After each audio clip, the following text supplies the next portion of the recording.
I'm Stacy Grinsfelder. And I'm Daniel Cantor. And this is the Minisode.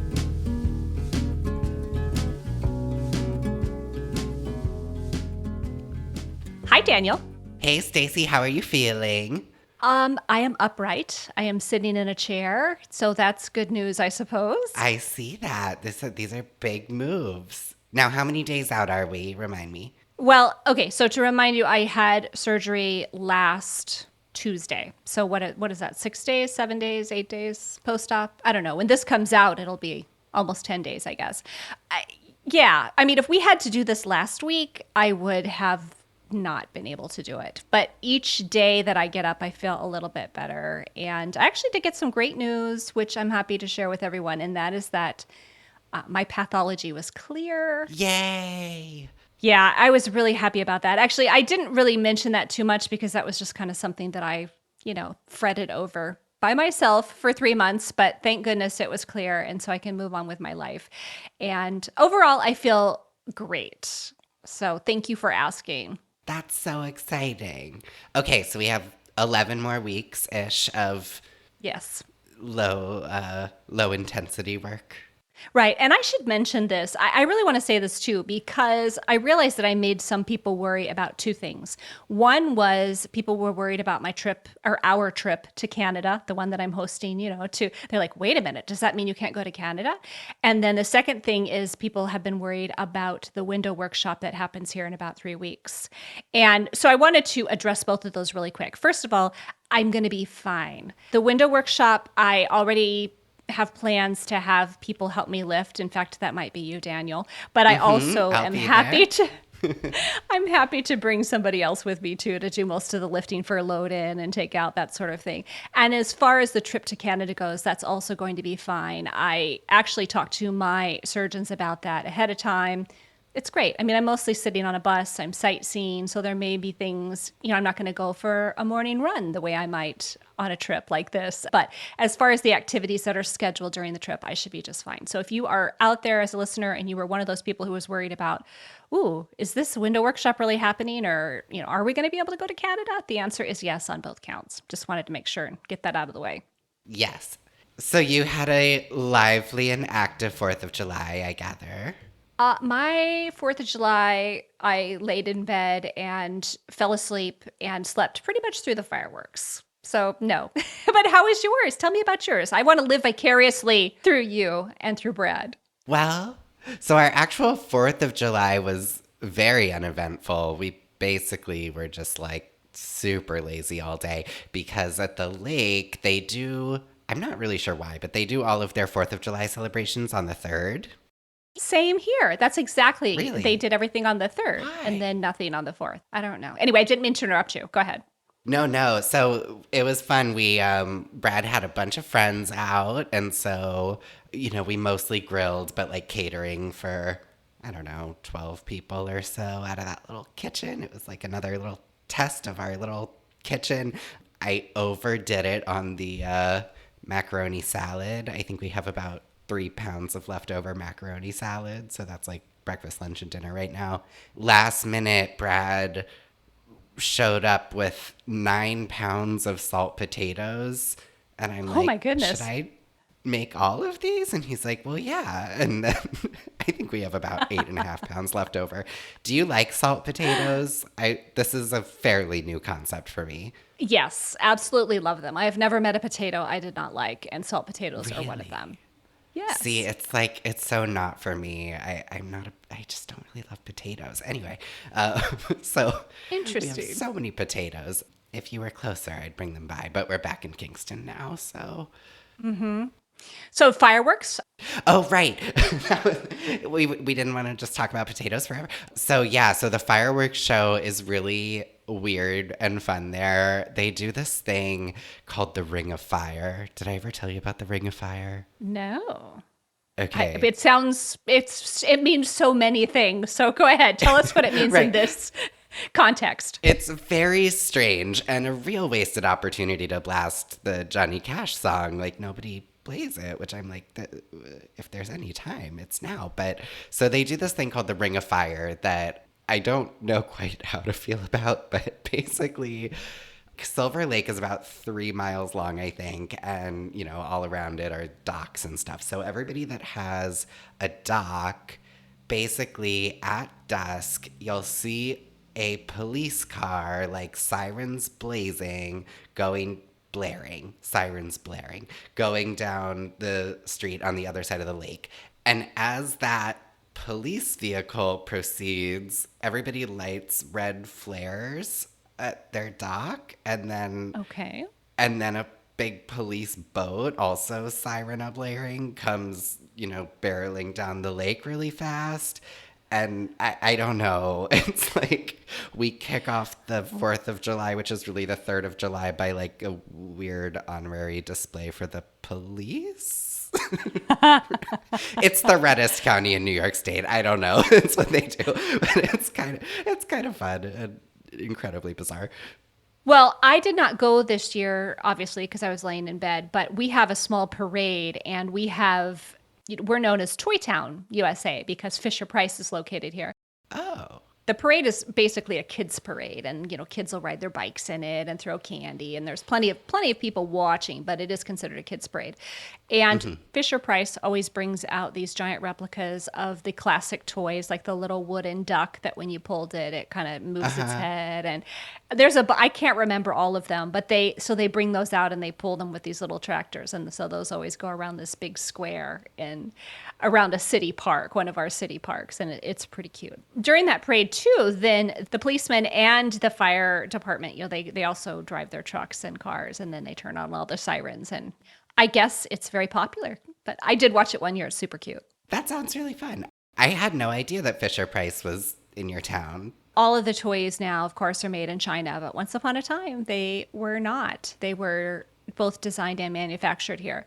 Currently, there's a really small design department, I think, but they actually laid off a bunch of the designers and a bunch of people probably like 5 or 6 years ago. So it's not nearly what it used to be, but it is. It's here. Huh. Toy Town. Yeah. Toy Town, USA. Wait, which reminds me Okay. of Cornfield County. Does this ring any bells? You watched Hee Haw. I can't believe you watched it. Oh, okay. So I wanted to ask you in the past, but I thought I would just let this topic come up naturally. And what are your thoughts about Hee Haw? So because we were hanging out at the lake for 4th of July and like the renovation, we're just doing these little things here and there. And so we're actually sort of like lounging around, and I was like, it just sort of popped into my head, like, I gotta check out Hee Haw. So I opened up the Google and the YouTube, and I won't say I spent an enormous amount of time on it, but I did check out Hee Haw. I read the Wikipedia and watched some clips from the show. It's really something, Stacy. Initial thoughts. Ooh. It's really something, Stacy. Is that what you want to say? I think so. It doesn't, I'm not certain it ages all that well. Well, so there's this recurring you already know this, of course, but there's a recurring segment that's called You Were Gone. But the whole joke is just people sort of making this like fart noise, and specifically like in somebody's face. So I think you kind of spit on them a little bit. And that's like, yes. That's the entire joke. Like that carried this sketch for decades. Yeah. Yeah, I was thinking about that the other day, and I thought, gosh, there's no way that show could come out now. First of all, it just sort of glorified the worst of the most stereotypical behavior that might happen in rural America. So it's almost embarrassing. It's almost, well, okay, it is embarrassing. It's flat out embarrassing. But I did not want to give you any information about it before you watched it, just because I wanted to see what you thought off the cuff. And I was not prepared. Now that I subjected you to this horror that is Hee Haw, I would like to know if there are any shows from your youth. Now, keep in mind, that was my youth, like little kid youth. Right. I would like to know what you were watching that I should watch and see what I think about it. Do you have any ideas? I don't know if you should necessarily watch it, but I was sort of thinking about like, okay, so on this show, basically like a fart noise is what passed for good comedy. And I'm feeling all like, we were so sophisticated. And then I realized, like, I kind of grew up on a diet of like Ren and Stimpy, which Oh is yeah. just filth. It's filthy. And I didn't really know how filthy it was until like I just randomly watched an episode like a few years ago, and my goodness, it's disgusting. But yeah, so if you want to understand why my brain is the way it is, maybe give that a watch. There was a show called Rocco's Modern Life that we watched a lot of. Did you ever watch that? I never heard of it. I don't even remember what kind of animal Rocco is, but his best friend, he's like a hedgehog or something, but his best friend is a cow named Heifer. And I remember that there was an episode where Heifer got liposuction and then was really skinny and just had a bag of the fat that they pulled out of Heifer. And then Rocco ate the fat and Rocco got really fat. And like, this was just your standard child, entertainment in the 90s. Like, what was going on in those rooms? I have no idea. But Well, I'm gonna have to check it out and see how it stacks up. That sounds horrible.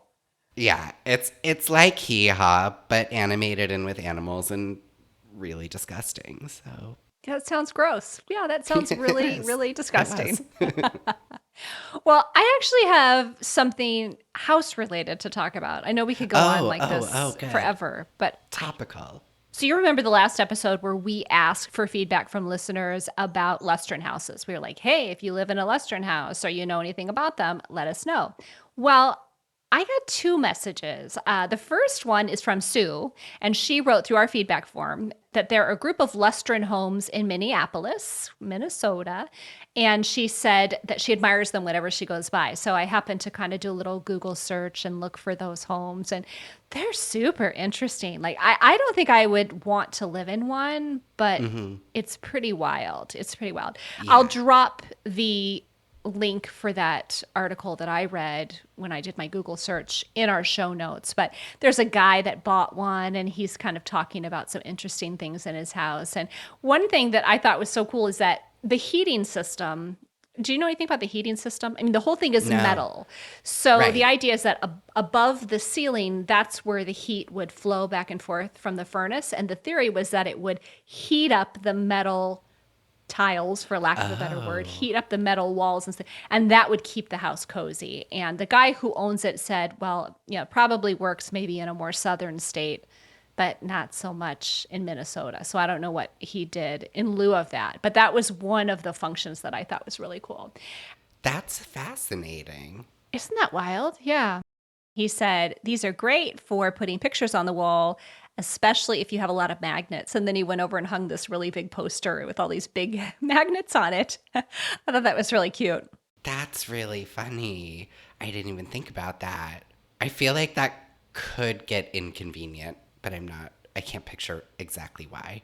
Yeah. Well, I don't know. I guess I never thought about the whole thing being basically the front of a refrigerator. Well, it sure makes things easy to switch around. That's kind of fun.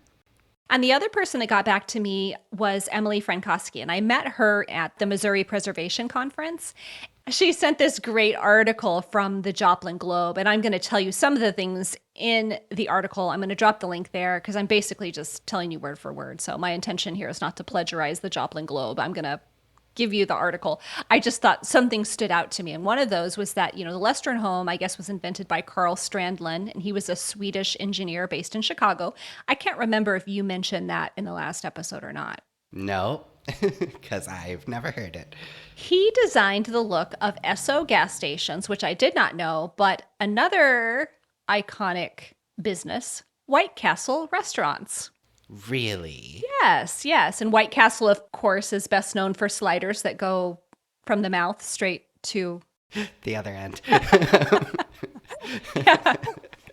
Is this an episode of Ren and Stimpy? I think it might be, yes.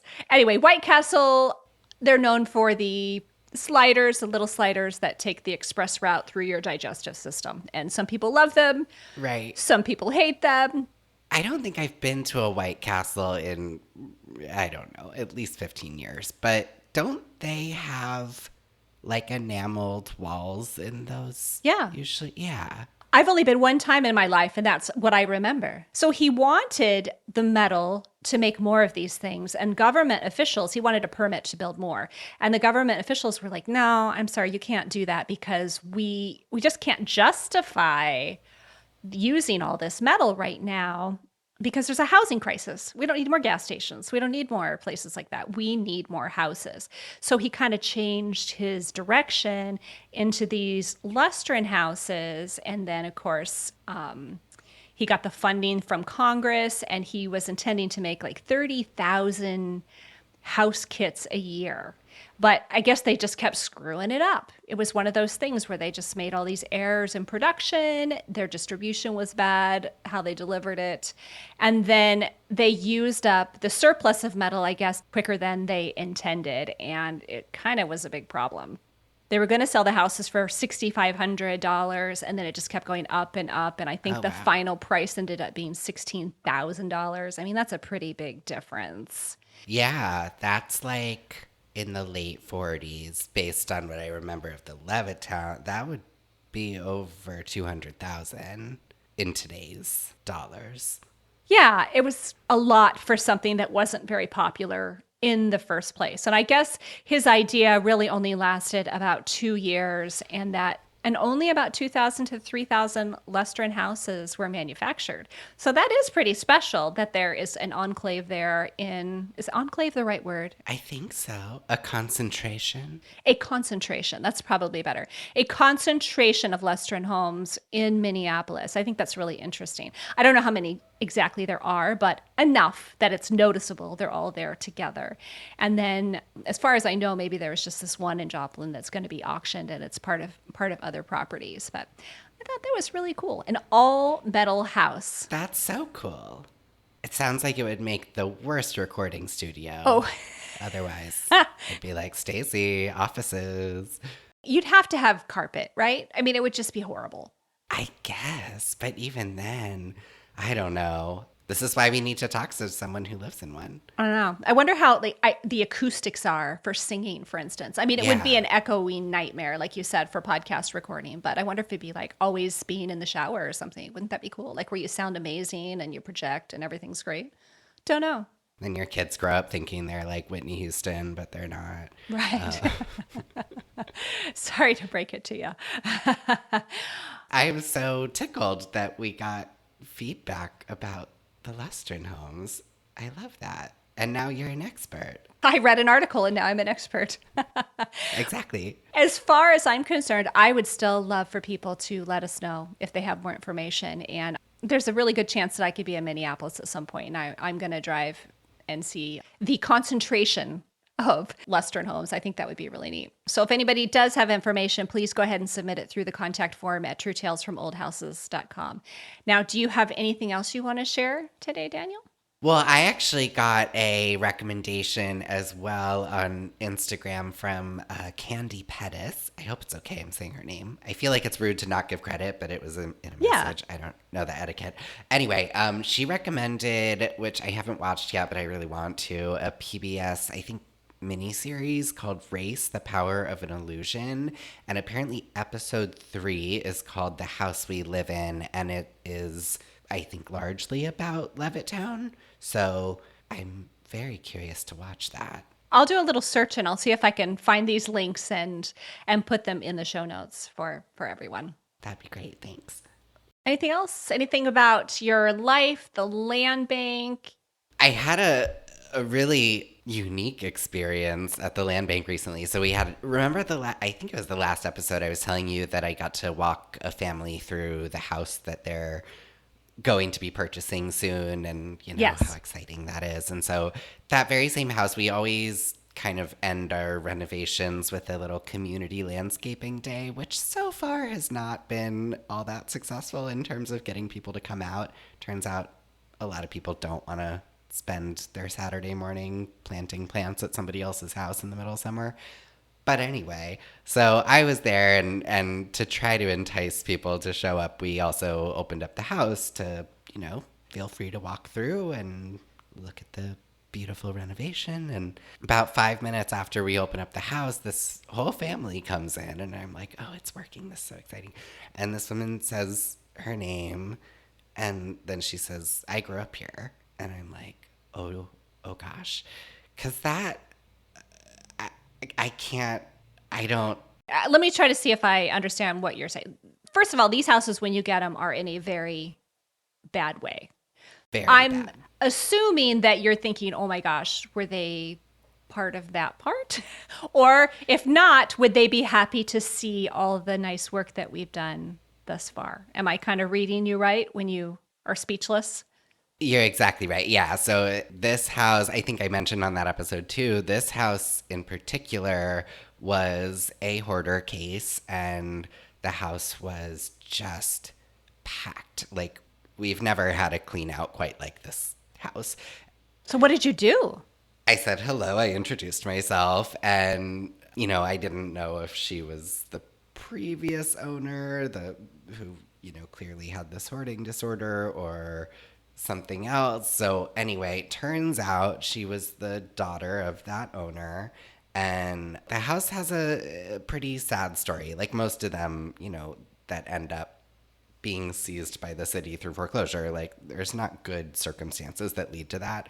So in this case, it was very, very sad. The mom passed away, and it was really emotional for everybody involved, including I myself, bet. because we've never had the opportunity to meet anybody that lived in any of these houses. At least I haven't. So Right. yeah, I think one of my sort of big fears about like ever selling my house is just what the next person will do.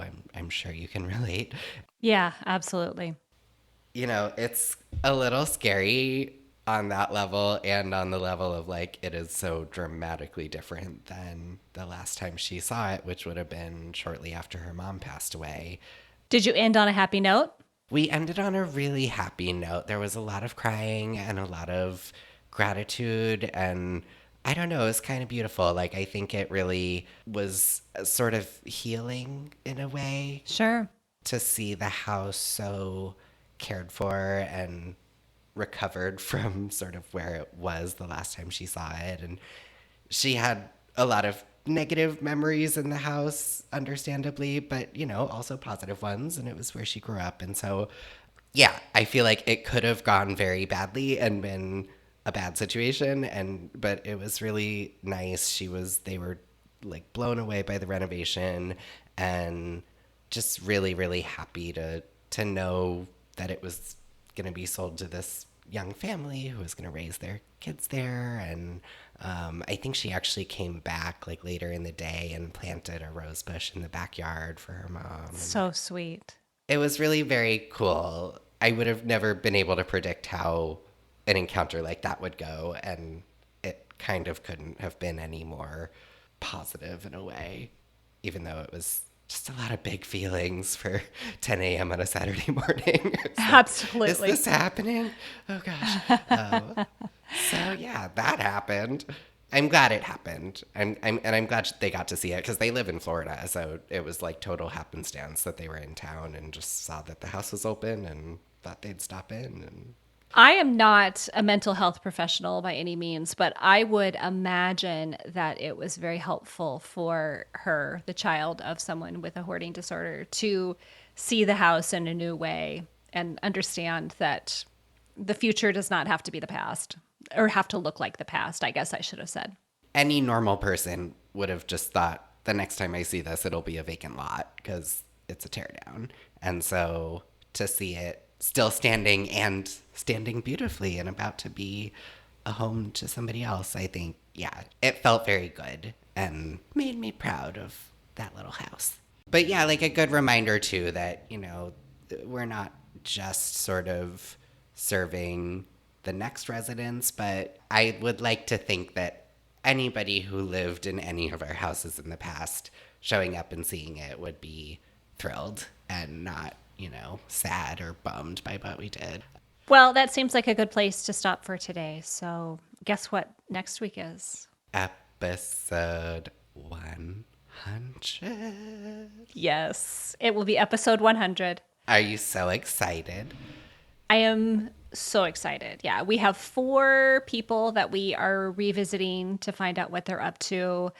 And I don't know. Who knows? When you and I get together, Daniel, you just never know what'll happen. We'll see. We are wild cards. Yeah, it was, and interviewing those 4 people was really fun. So definitely tune in for episode 100. It's going to be a good one.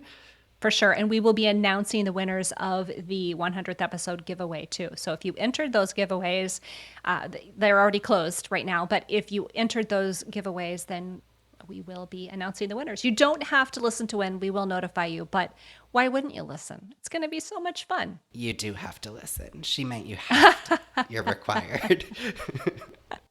Hey, who's in charge here, mister? All right. Thank you for listening to True Tales from Old Houses, the Minisode. Until next time. See you on 100.